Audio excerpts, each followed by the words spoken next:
radio show. I mean, the public are always much ruder than any journalist. Yeah, I mean, we'll filter we'll filter some of the comments. You don't need to filter anything. They phone up and say, "Why are you anti-Semitic?" Put them on, you know. Okay, we've got about 30 seconds before we go, so I'll just... Okay.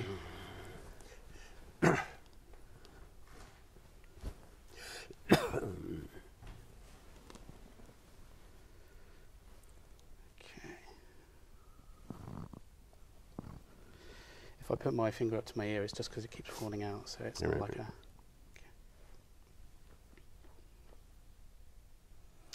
Hello, welcome back to Truthloader, and this is the latest live interview in our series that we've started, looking at various people doing various interviews.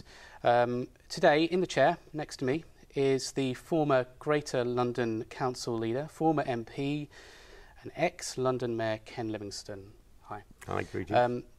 So basically, if you're watching this and you feel you want to ask Ken a question, do post your comments alongside this video, tweet us the question, or just talk to Ken first, and then we'll come to a point where we can throw those questions. So do get in touch. First of all, Ken, thank you for coming in. Thank you for taking the time out. We want to talk to you about your political life. I mean, it started way back, if you like. 45 years ago. 45. It's a long time, but I'm sure you can remember it. But you grew up in London,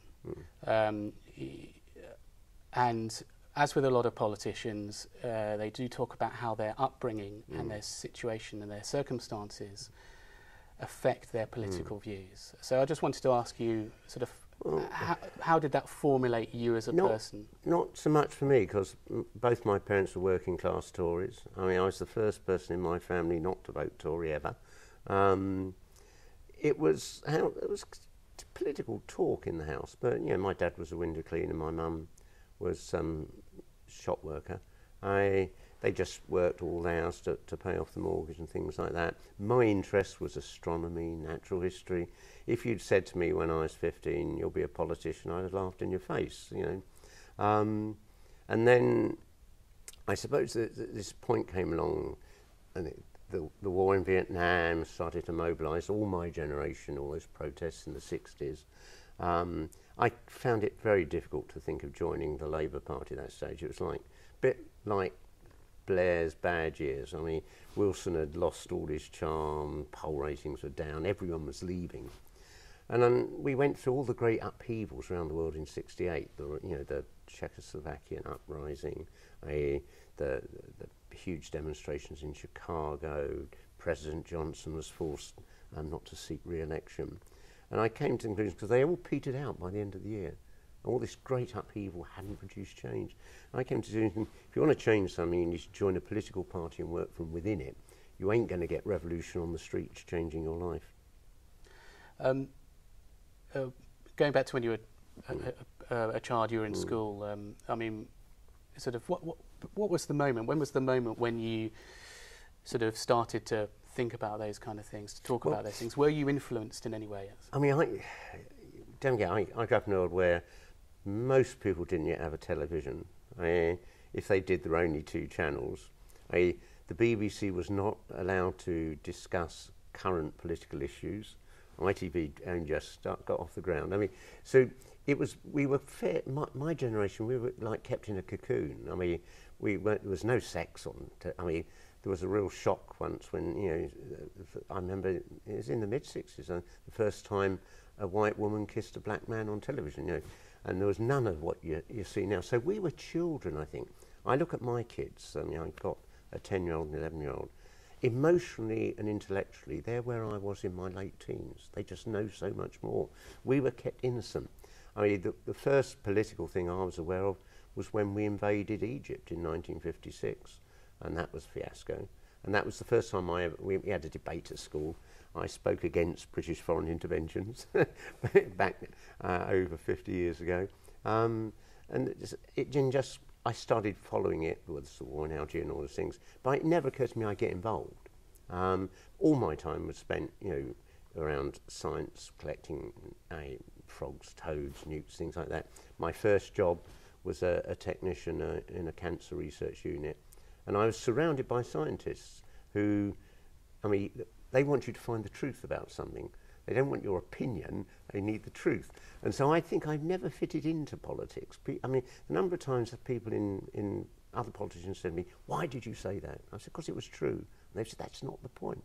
Well, sorry, I think that is the point. But you were supported because you wouldn't have got into these positions. So you wouldn't have been voted on to branches. You wouldn't have been necessarily become the leader of the Greater London Council. It's really funny because, as I joined the party just as everybody else was leaving. I went to my first meeting. I think there was only 2 people in the room who weren't old age pensioners. So, 2 years later, I'd been put on the council. I was vice chair of the housing committee. I was completely out my depth. I mean, they were just pushing anyone they could find to go and stand. And 4 years later, I was on the Greater London Council. I was only 28 years old. But I think I got support because, I was challenging the very disappointing policies of the Wilson government and things like that, in a sense, for people who aren't old enough to remember the Wilson years, just think of New Labour and Tony Blair. Huge optimism. I remember trembling with excitement the night he won in 1964. 3 years later, he couldn't walk down the street without fear of being beaten to death, During your time at the GLC and as the leader, what would you say were the things that were done well? Well, Thatcher had been in power for 2 years and was trying to cut public spending. We wanted to build more council housing, help subsidise, because in those days we had most probably 1.5 million, mainly men, working in industry in London. A lot of it in West London, East London. A lot of that was under pressure. We wanted to support all of that. But I suppose the big dramatic thing was we cut the fares. And suddenly loads more people started using public transport. But then we got caught up in all these issues which now everyone takes for granted, challenging homophobia, racism, sexism. If you go back and look at the press coverage when I was saying things like we shouldn't discriminate against lesbians and gay men. And the poll ratings, my poll ratings went down to I think 18%, about where President Hollande is in France at the moment. People they weren't ready for it. Now, of course, you've got a Tory government making gay marriage legal. It would be the other way. Yeah, It's all become... But you see, I think that's what politicians are there to do. Your job is to lead. Not to say, what do you want me to do and we'll do it. You're the politician sitting there with the time to look at the data, do the work, and then you should actually say to me, this is where we should be going, these are the changes we should make. So much of politics now, the politicians are sort of terrified of making any decision that won't be popular. And they have focus groups, they have opinion polls. They keep putting everything off because there isn't a majority in favour. I came into politics to change things, not to just echo back what people wanted to hear. So you came in to change things, but what did you change? Well, if you get on our buses, at the moment, our buses are most properly the best in Western Europe in terms of the service it provides. If you actually look outside London, bus usage is down by about a third. In London, it's doubled in the last 20 years. And that's, you actually provide a good service, people will use it. And of course, it wasn't privatised, so people weren't ripped off. And even though Boris has banged the fares up, people are still using it. But we should be expanding it more. And then there's other things which will take more time to work through, but we brought up the environmental issues. We set up a thing called the C40, the 40 largest cities on Earth. All the mayors of those cities are so hacked off because their governments won't tackle climate change. And yet, of course, if you're in a city, the pollution is killing you, all of that. There's, most cities are on a river or sea, there's rising sea levels and all that. So, and Boris has carried on with this, but that is bringing real change. All across the world, cities are now doing things like making their buildings more energy efficient, cutting out waste and so on. Cities are ahead of governments in this. And I think it's because if you're the mayor, you've got to run things on a daily basis. If you're Prime Minister or President, you talk about laws, great issues, But poor old mayor's got a job. You've got to make sure the dog mess is cleared up on the street. It's really quite mundane, and if you don't do that, they'll have you out. So do you feel that even though London, the capital city, huge population in relation to other areas of England or the UK, that it has to fight harder than other cities because maybe it's... If you go back 40 years, London was declining. People were leaving it.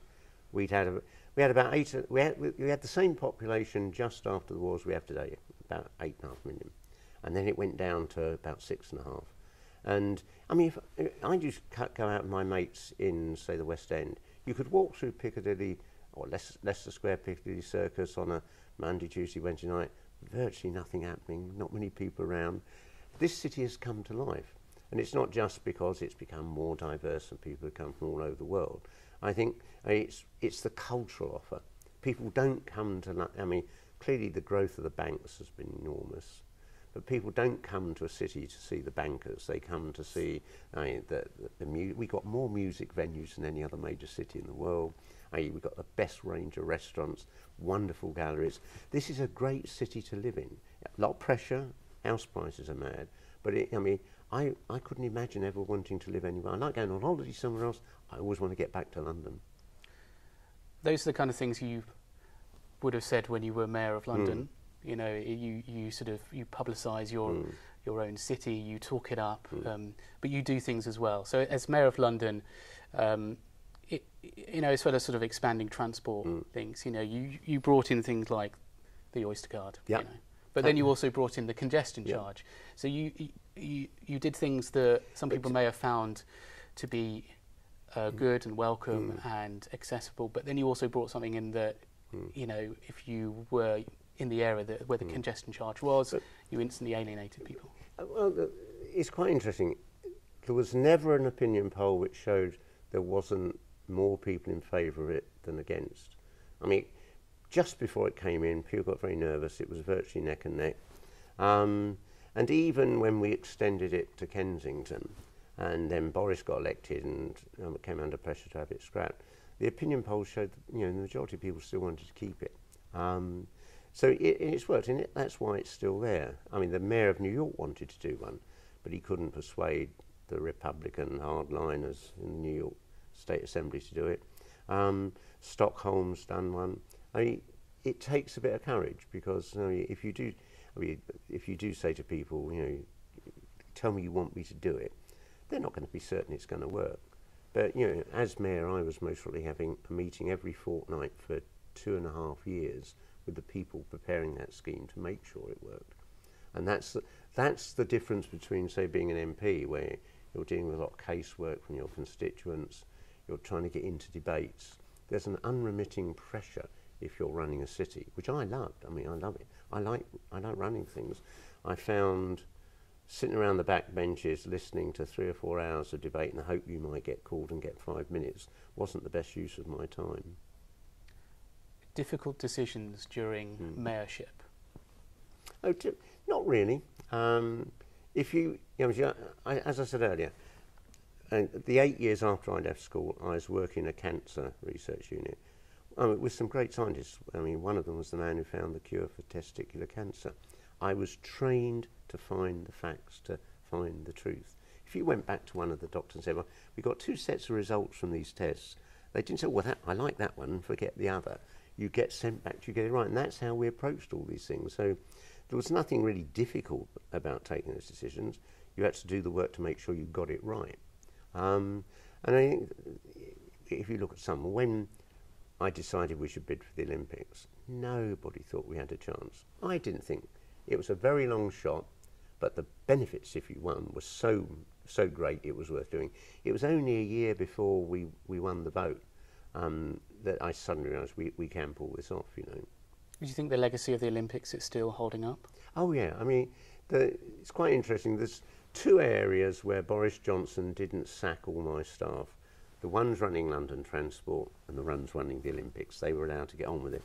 Because if he'd done that, there would have been upheaval. So broadly, I walk into the Olympic Park, and with the exception of the Boris Johnson aerial restaurant, it's exactly as we planned it, nearly a decade ago.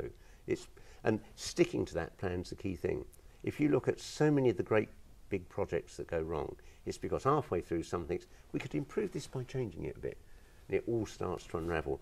What we did with the Olympics, once we'd won, we spent about 6 months or so making only last-minute changes, bringing the Westfield Shopping Centre into the project, all that. But then once we decided what we were doing, it got locked down, and it really wasn't changed at all. And so, it came in ahead of time, on budget. Obviously, within your remit as the Mayor of London, it's London that you think of, when it comes to something like bidding for the Olympics. And I'm obviously very wary that, we're talking with somebody whose political life was very much centred in London, the capital. Many areas outside probably feel they don't get as much. And so my question is, in regards to the Olympics, during that process, was there a thought process about how it would there be a ripple effect to the rest of the United Kingdom in regards to, no, I mean, as it was happening at the time, or the legacy, or was it just literally about London? I mean, the tourism figures are up. There were other parts outside London that got facilities put in. But don't forget, the reason I said we should bid for the Olympics on that site was it was the most deprived and contaminated place in Britain. I mean, it had been filled with old industry for 200 years. The soil was so polluted, I think we had to take the top 30 feet away and take out the poisons and the toxins. And there was no chance of ever getting that area turned around without some big project like the Olympics. So we specifically bid. And basically, if you took, it's hard to imagine it now, because most people, they went under it on the tube or over it on the overland rail. Very few people got off and walked around it. It was unbelievably, I mean, there's nothing like it even in the most rundown industrial parts of the northeast. So it's specifically targeted on that. The problem for other parts of Britain is, unless you're in Wales, Scotland, Northern Ireland or London, you haven't got a regional government. And it's the regional government that needs to get the transport system working. You can't have a lot of little cities in the Midlands all with their own transport strategy. You've got to have one overriding one. You've got lots of little police forces that really haven't got the resources to tackle a major threat or anything like that. So I'm in favour, and I think perhaps Ed Miliband, if he becomes Prime Minister, will go down this route, creating similar bodies, perhaps 8 or 10 English regions where an elected authority would be doing the long-term strategy, planning, investment, and overseeing the police and the transport and things like that, and the NHS.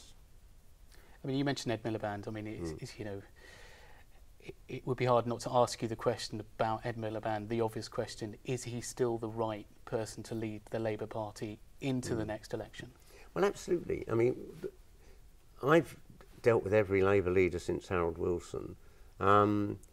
And I think in all that time, there's only 2 I would have trusted with my life. One was John Smith, who tragically died before he became Prime Minister, and the other's Ed Miliband. I mean, the reason that the 5 billionaires who own almost 3/4 of our papers do everything to trash him and just an endless stream of abuse and undermining is because they think he actually is really Labour. If he gets in, he will stop all their tax evasion. I mean, tax evasion in Britain is now about 10% of our annual wealth, and it's a few giant corporations, I mean, Google and all the others, Starbucks, not paying their tax. And that's why a lot of these hedge funds and others give a lot of money to the Tory party, because, under Osborne and Cameron, they haven't stopped talk about it, but they've not clamped down on it. And if we do that, we can have a better Britain. All the burden is falling on the poorest people, and all these great corporations are just milking us and laughing all the way to the bank.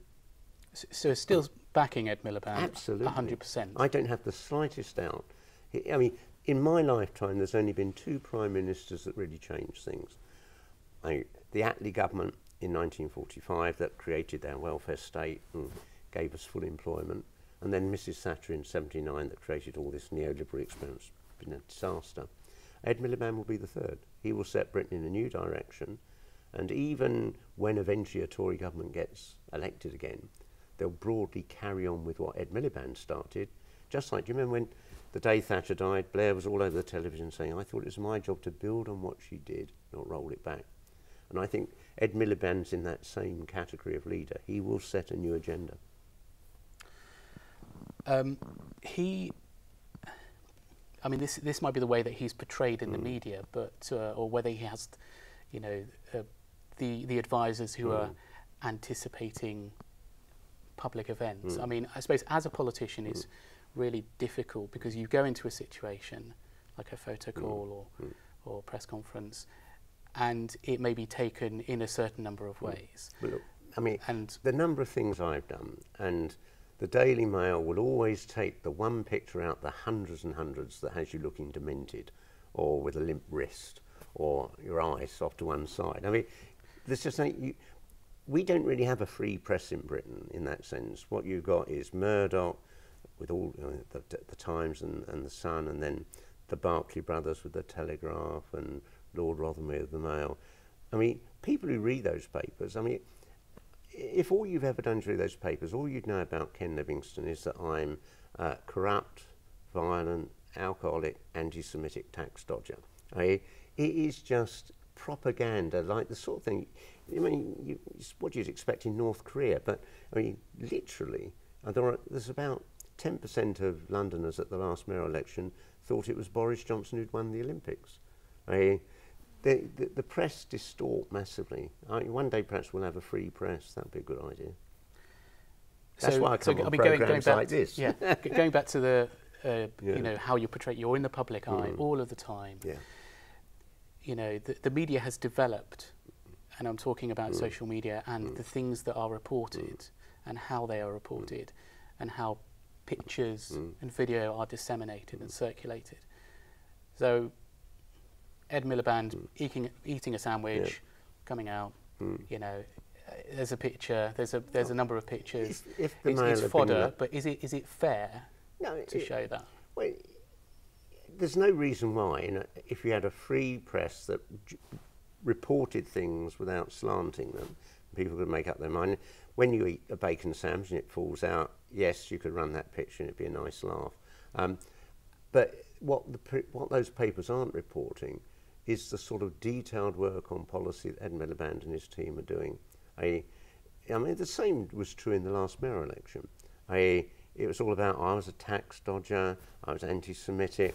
I mean, trying to get the Mail or the Murdoch press or the Evening Standard to really emphasise the one big difference we could make. We could cut the fares. We could put hundreds of pounds back into the pockets of ordinary Londoners in very difficult times.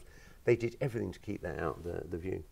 Okay, so it looks like we're getting quite a few questions in already. I'm not surprised. So we will cut to questions probably in about 10 minutes, but just a few more from myself.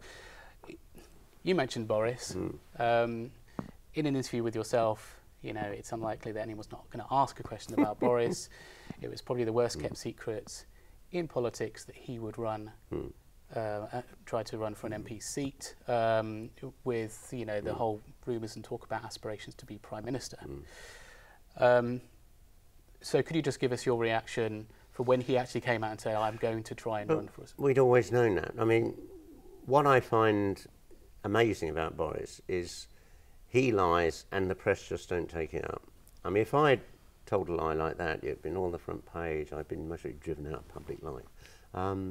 But he just, you know, shakes his hair, grins, and still he's the most popular politician in Britain. About 60% give him a favourable approval rating. And if you look back, it's been a very clever strategy. He hasn't really done the mayoral job. He finished the things I'd started, but with the exception of the cable car and the revolving restaurant. I mean, that's about it. But he's had this amazing team of people promoting him. So almost every day he's at a charity event, opening something, being caught in a zip wire, all these things constantly kept in the media. And the number of times people say, oh, he does make me laugh. And that'd be fine if you want him on Have I Got News For You every week.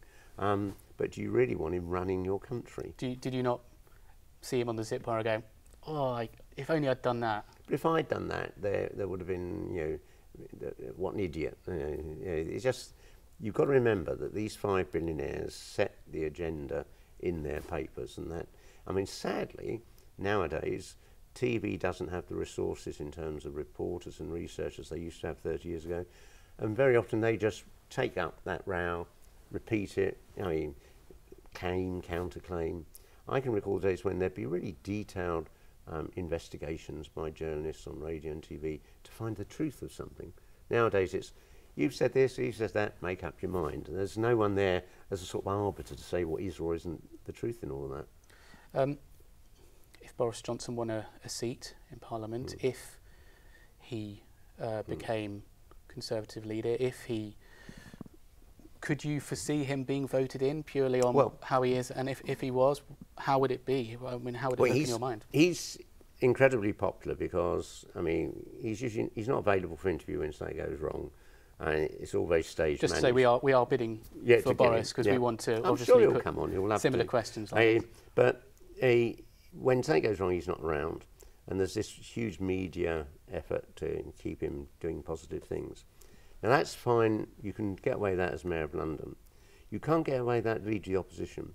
Every week you've got to stand there in front of the Prime Minister and ask detailed questions and pin them down. Shuffling your hair and making a joke won't cut it. And I think if I make a prediction, Boris will clearly get elected at the next general election. Cameron will lose. Boris, I'm fairly certain, will be elected Tory leader. And then people will begin to see, because it's unremitting, you can't avoid it. You can't just disappear when there's something unpleasant happening. You've got to be in the limelight. He'll go through the same sort of hatchet job Ed Miliband's been through. And then also people, and this is the big mistake I made about Boris, when he said he was running for mayor. Over that weekend I read all the stuff he'd written as a journalist. And I came away thinking, this is the new Thatcher. This is a hard-line, right-wing ideologue.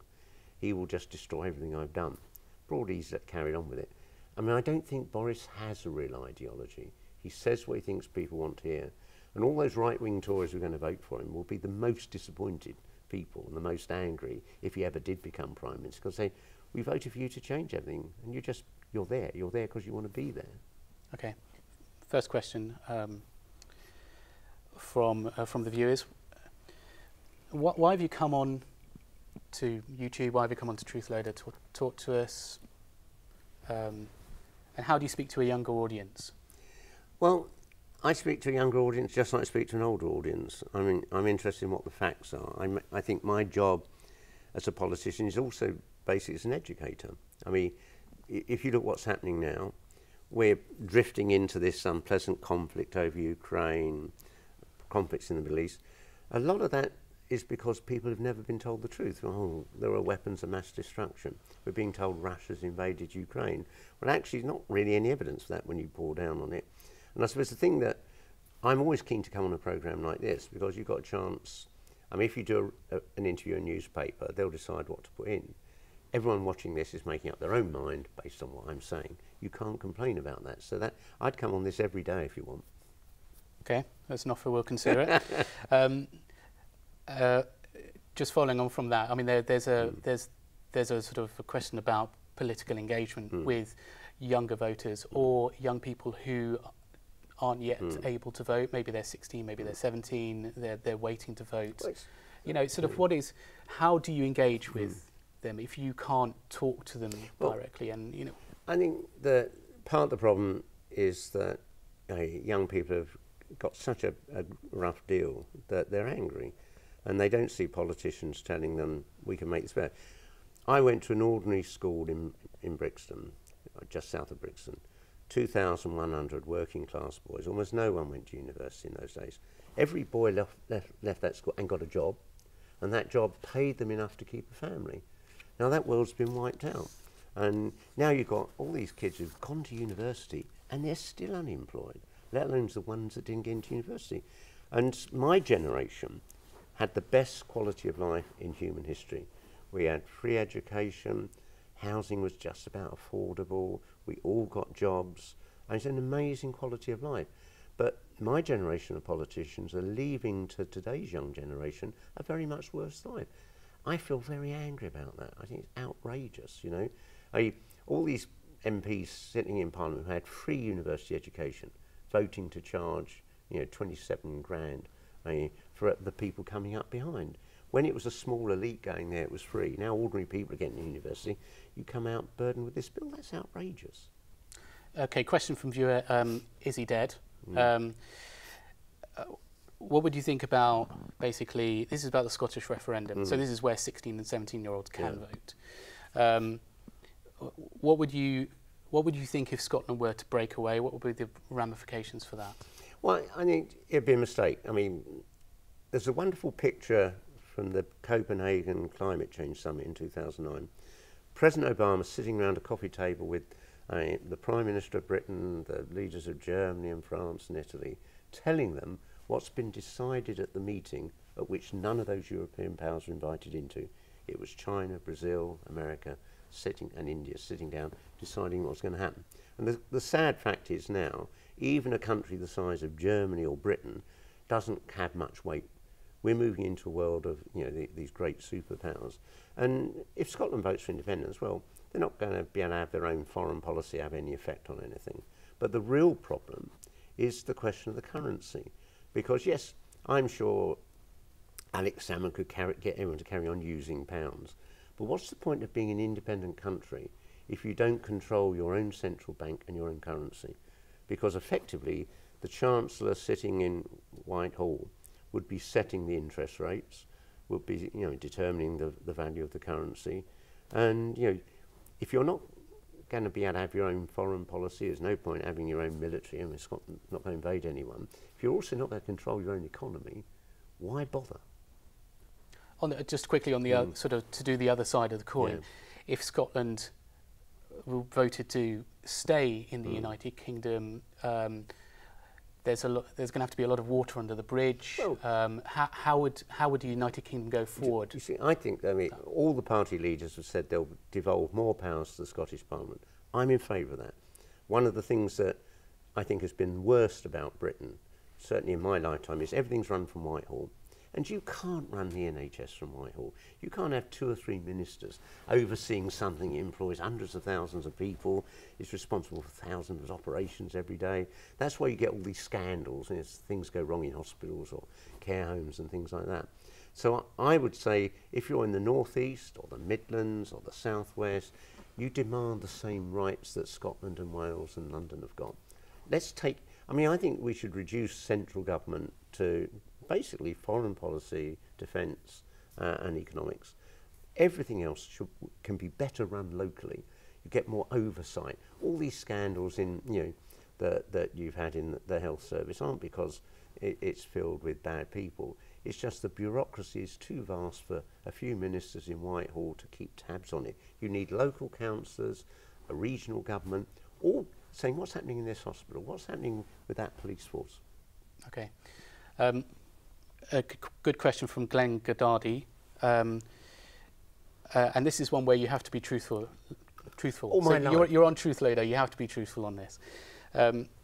Biggest regret, then your biggest success, in your opinion, of your political career? I mean, my biggest regret is giving up my seat in Parliament when I became mayor, because I would have stood against Gordon Brown when Blair went, and we might have been able to defeat him. And I mean, it would be a very different response to the banking crisis you would have had from me.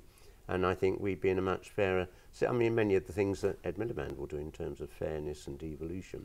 So that's my biggest regret, not being Prime Minister. I love running London, but I really wanted to run the whole country. My biggest success? Surviving. Literally. I mean, when you look at the stream of abuse I had, physical attacks... I came within 24 hours of being assassinated by a Northern Ireland unionist paramilitary group. I think just surviving these last 40 years of all this is my biggest success. Okay. A question from Mick Urson. What should the proper name of Barclays bikes should be? We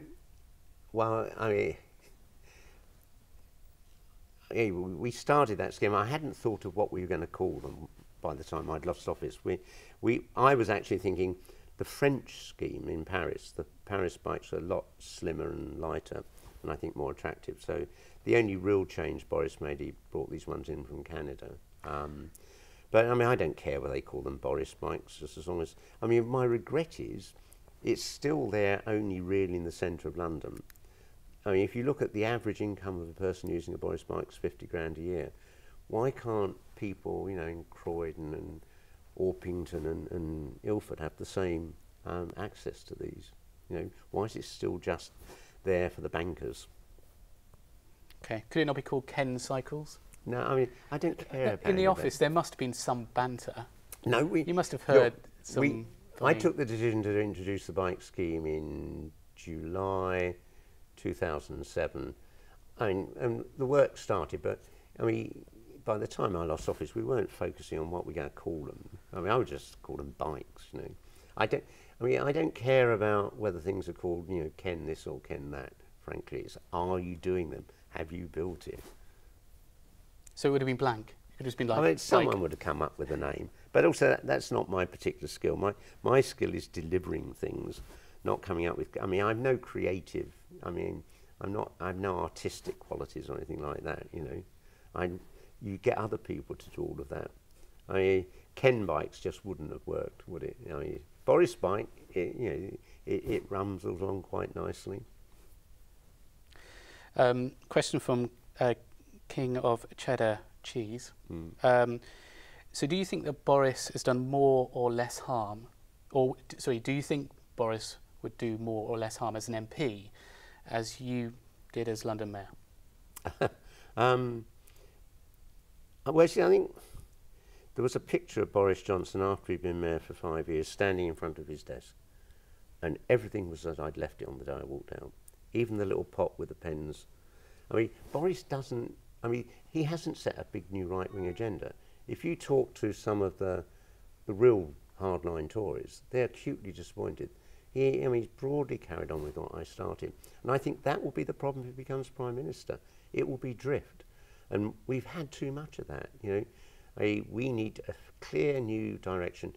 Investment in infrastructure, building homes, modern high-speed rail links. What we should have, I proposed this in 1983, every home, educational institute and business linked up with a proper fibre optic cable system.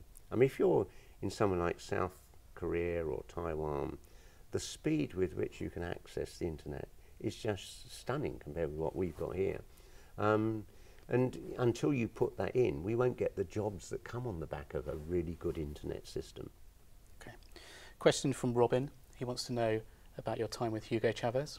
Oh, I love Hugo Chavez because, I mean, once again, the press demonised him as a dictator, but he won about every election except one referendum he lost. And he was demonised because every previous government for at least 50 or even longer years before, the oil of Venezuela, the benefits had gone to the oil companies, not the people of Venezuela.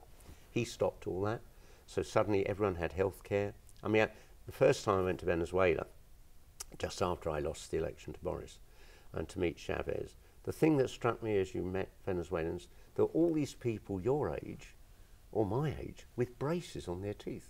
And you realise this was the first time Venezuelans have been able to get dentistry, let alone healthcare, and everyone getting to school.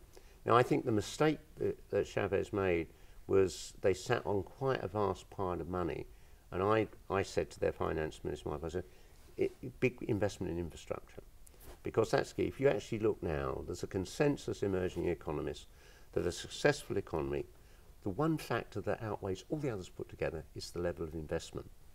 And the investment private companies do, but also that the state does in putting in the roads, the rail, the internet access, all of that. Do those together, your economy will boom. Did they listen to you?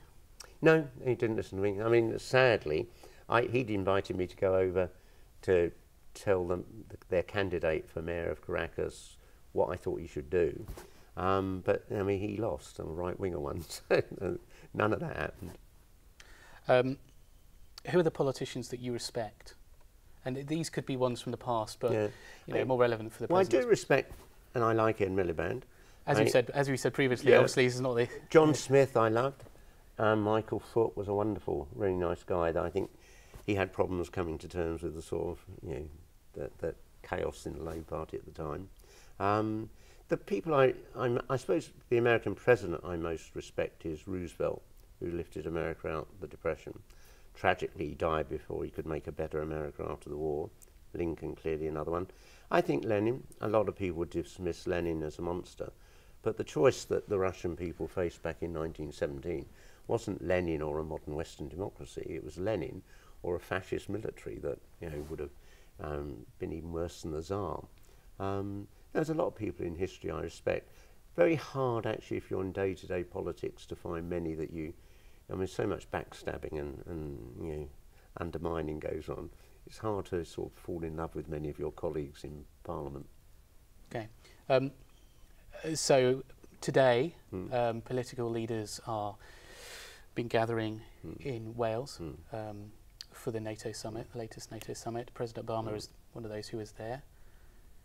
What do you think of President Obama? What do you think of him as a person? Well, him as a president? I woke up to get the election result 91 back in 2008. I remember really filled with the sort of hope I hadn't felt about an American president since Kennedy. The two Kennedys were assassinated. And he's done some good things, but I think it's very disappointing. He's broadly gone along with the interests of corporate America. And it's quite revealing, actually. Every other previous candidate for president had actually relied on the state funding mechanism that was in place. He decided to drop that and get all these huge corporate donations. So he's not really changed very much. There have been a lot worse presidents. He's nothing like as bad as George W. Bush, but and also one has to say there's probably a big reason why I know you would say that, and everyone watching would know you'd say that. So an acute disappointment, and the things he's saying now. We don't need to have a war in Ukraine. NATO just has to say we are not going to expand right up to Russia's border by bringing Ukraine in. I do a radio program on LBC, and we had the Ukrainian ambassador on, and I was saying, look, you can diffuse all this. You have to say two things. We won't join NATO, so Russia won't worry about having American military bases right on its border there.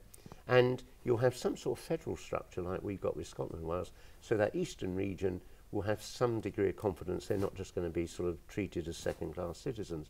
And they won't do that. And that's the cause of the problem, not Putin. Putin can't want to take over Ukraine. It's an economic basket case. Okay, so we've got some good questions coming in from viewers. Thank you. If you want to comment, if you feel there's something that you want to ask Ken, this is your chance to do so. Another question, this one from Diligence Music. Is there enough protest and anarchy around at the moment on the streets? Are you seeing enough?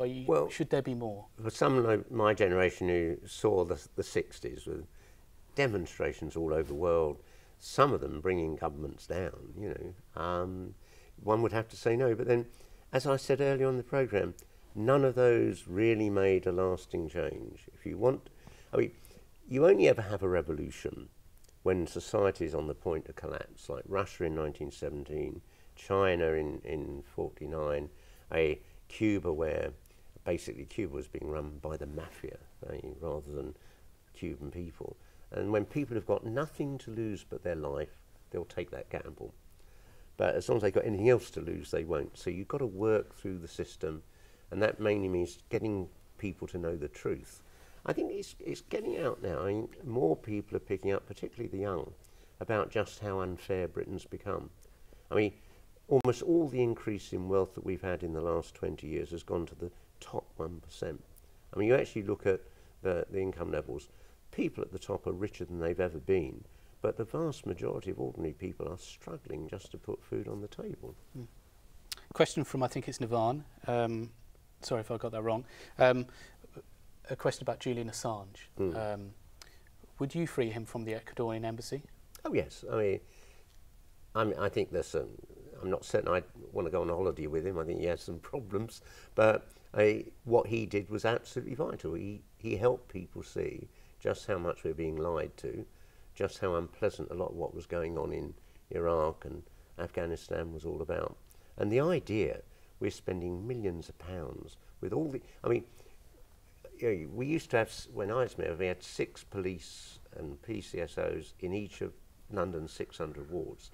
That's all been cut back, but we got time to have these people sitting around outside the Ecuadorian embassy. Waste of time.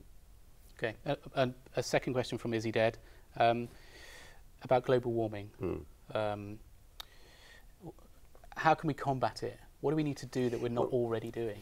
Well, basically, we're not really combating. I said earlier, cities are doing some good work, governments really aren't. And I have to say this, the problem with the debate on climate change is scientists are very cautious.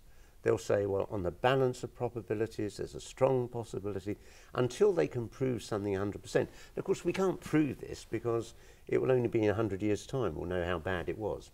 But when I talk privately to climate change scientists, they're much gloomier. I think there's a very real prospect by the end of this century that a large part of human civilization would have collapsed. A catastrophic climate change is coming, and it could be really bad by the middle of the century. The annoying thing in all of this is solving that problem is easy. We just need to eliminate waste. When you talk about climate change, people, oh, you're going to have to grow your own muesli, make your shoes out of tree bark, live in a tent or something. None of that's true. I mean, it's the waste we have in our society, not just the energy. But when you go shopping, you come back, each little bit of fruit wrapped up in something and all this. That would be the case if you went to a greengrocer's, for example, or you went to a market, they put it in the brown paper bags, they're recyclable. And that's absolutely what we need to do. And some of those are actually in supermarkets. And also, if I think about it, I mean, the world I grew up in was one where what people valued was their family, workmates, their neighbours. I mean, people are under such pressure now, they don't have that time. And I think that people now, instead of spending time with each other, they just give each other presents as sort of substitute. I think back when I was a kid, you got a big present at Christmas and your birthday and a few bits and bobs. Now you see kids, loads of stuff, all this packaging. Like we've substituted what we own for the value of our relationships. And I think a society in which we stop saying we're judged by what we buy and what we own, but by what we do in our community. I mean, that would solve the climate change problem. It'd cut out all this waste and squalor. So we should all feel in a more community sense. Absolutely. And help our neighbours. We evolved as hunter-gatherers in groups of about 15, 20 or 30. Everything was about the relationships within those groups.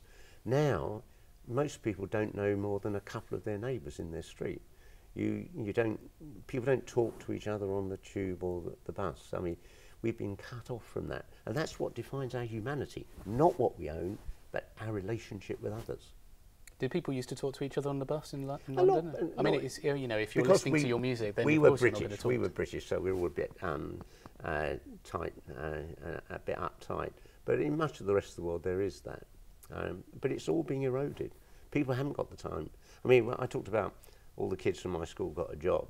That job, I mean, paid them enough. They didn't have to do 2 jobs. They didn't have to. They might do a bit of overtime occasionally. But how many parents now hardly get to see their kids? I mean, they're just, under the most immense pressure. That's wrong.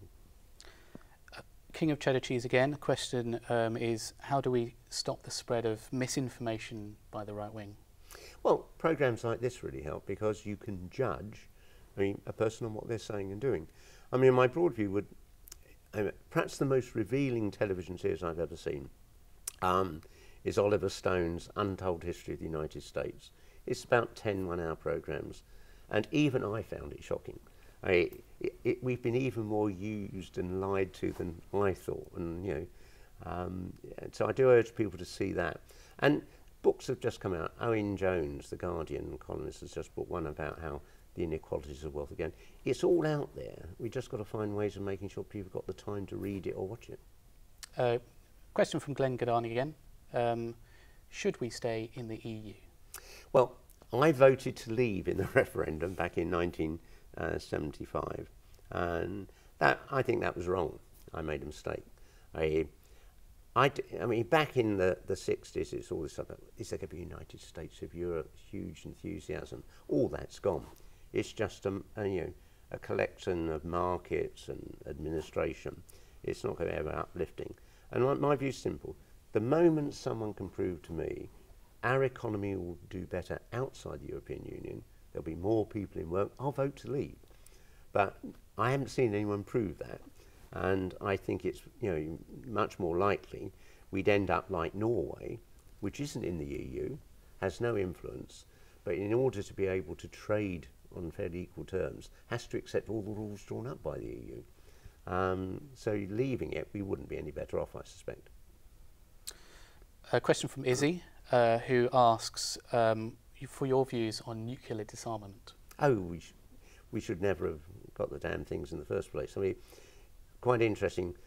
Most of the scientists working on the nuclear project back in 1945, once they realised that the Nazis weren't building one, a lot of them said, well, we shouldn't be carrying on. And then after it was used against Japan, I mean, an awful lot of those nuclear scientists thought, yes, don't get into an arms race. Of course, we did. Now we've got not just Russia and Britain and France, but North Korea, Israel, and several other countries could get them. And you can't use them. If you have a nuclear war, you exterminate the human race, you have a nuclear winter, i.e. everything dies out, catastrophic. So it's just madness, and it's particularly mad for us. France has got its own nuclear weapons under its own control. Ours, because we get them from America, we can only fire them if America allows us to. So we're not really our nuclear weapons, and we're about to spend £80 billion on getting a next generation of them. But, we're basically a satellite of America's nuclear power. So do you think that not having them, so taking them away, there wouldn't be an increased threat? No. I mean, the threat we face today is from, extremist groups like the Islamic State in Iraq and Syria on that border. Now, you're not going to deal with that by nuclear weapons. You need to deal with that by educating young Muslims that this is taking you back to a medieval period. There's nothing, I mean, the teachings of Muhammad, Muhammad in his last sermon just before he died said, you are not to occupy, oppress, terrorise or convert others. You should get to know one another. God created you so you get to know one another. You can't look at what ISIS or Al-Qaeda are saying now and find any relation between that and the teachings of Muhammad and Islam. Okay. Still more time to get your questions in for Ken. Whatever you want to ask him, I'm sure he'll answer it. Anything? Well, I mean, until we get into the private life. I remember there's this wonderful thing. The Guardian journalist Decca Aikenhead got so bored doing an interview with Danny Alexander. She said, have you ever had a threesome? And apparently he couldn't speak. He was so stunned to be asked this. Okay, we don't know. We don't know that. No more comment on that. So from Navan, this is about currency, but this is about online currency. This is about Bitcoin. What do you think is the future of Bitcoin from what you know about it? I have no idea. I have no Bitcoins. I have no intention of having any Bitcoins. I mean, what do you think of the idea, though? Well, there's clearly a potential for an awful lot of criminal abuse at the back of all of this. I mean, I'm sure we'll move into a world where everything's electronic and you aren't carrying coins around. I mean, if I made a guess, in 50 years you'll most likely have a little chip somewhere in your wrist. You'll scan that over the till, and that'll all be done that way. And it would just make things easier, though, wouldn't it? Oh, it absolutely would. It's all about making things easier. Literally, I'm not suggesting Boris do this because I don't think we're ready for it. But you could take the chip out your Oyster card and insert it in your wrist, so you don't have to keep getting in and out your wallet and things like that. But people aren't really ready for that. There'll be a few people ahead of the pack. There's probably somebody out there who's already done that, and if they have, do get in touch because we'd love to see it. So I think we're going to wrap it up in a few minutes, but maybe just a couple of more questions from me. We talked about engaging with young voters, young would-be voters in a couple of years' time. There is, the wealth of social media and its ability to disseminate views, images, and video.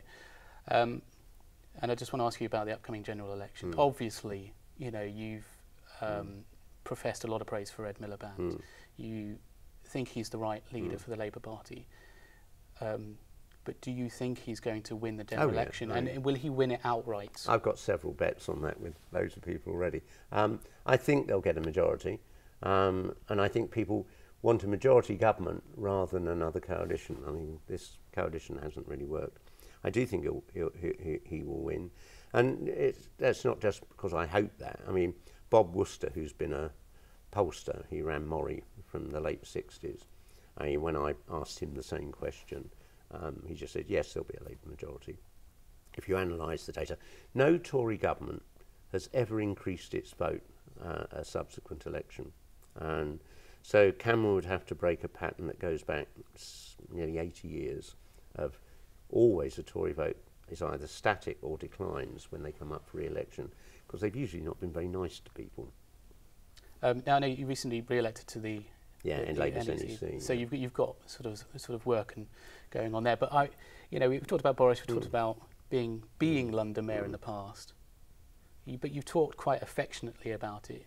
Oh, I loved it. You not go back? Well, you're not ditch the LBC. My wife has done a career change. She's just got her degree and she's going to be a lecturer, most probably somewhere, college in London.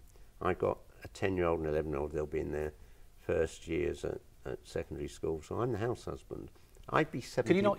You balance the jobs, can't you? People balance jobs, and not the incredible demands of actually looking after kids. No. When I was mayor, my wife did the bulk of all of that. It's my turn now to do it for her while she develops her career. Do you want to be mayor again? I'd love to. I'd love to run the whole world. But, I mean, you've got to recognise I will be 71 at the next mayoral election. Ken Livingstone, I want to run the whole world. Well, you couldn't do any worse than the current lot, could you? Okay. On that note, we'll leave it for now. That was our latest live interview with Ken Livingstone, former London Mayor, former MP. His views on lots of things there. We have more live interviews coming up next week. We will let you know who they are with, but we've got some very exciting interviewees coming up. And of course, whoever they are, you're welcome to ask questions. So get in touch. Tweet us, or even if it's a live interview of somebody and you want us to ask a question, get in touch that way. And we'll see you next time. Thanks, Ken. I enjoyed it.